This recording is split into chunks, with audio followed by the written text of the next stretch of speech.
Имаш висока сметка за вода, може би плащаш водата на съседа ти всеки месец. Как се случва това ли? В сграда в режим на етажна собственост имаш общ водомер. Този общ водомер показва количеството вода, която влиза в сградата. Индивидуалните водомери обаче измерват индивидуалното потребление на отделните обекти. Когато има разлика в показанията на общия водомер и на индивидуалните водомери, тази разлика се разпределя пропорционално между всички собственици в сградата. По този начин коректните си разпределят сметката на некоректни. Причините за разлика в отчитането на главния водомер и на индивидуалните водомери могат да бъдат няколко. Първата и най-често срещана причина е, че някои от собствениците не подават самоотчет или не допускат инкасатора в своя апартамент. Втората причина е загуба в общите сградни инсталации, предизвикана от теч, изтичане на вода, разходване на вода за общи нужди, например за почистване. И третата е годността на измервателния ви уред. В новите сгради, когато собствениците правят все още ремонти и не обитават трайно апартаментите си, отчета за вода е последната им грижа, съответно това се отразява пряко на тези, които живеят в сгради. В старите сгради най-честата причина е теч в общи инсталации или неизправни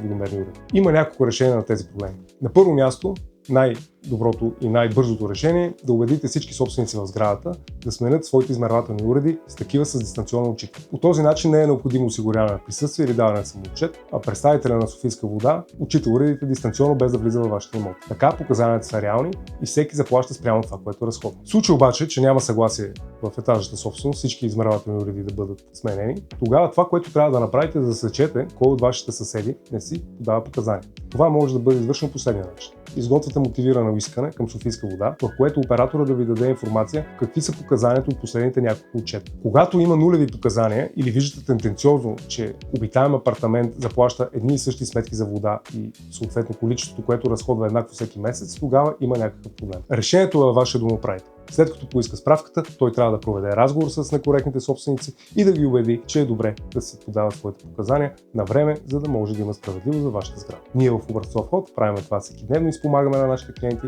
да не плащат високи сметки за вода.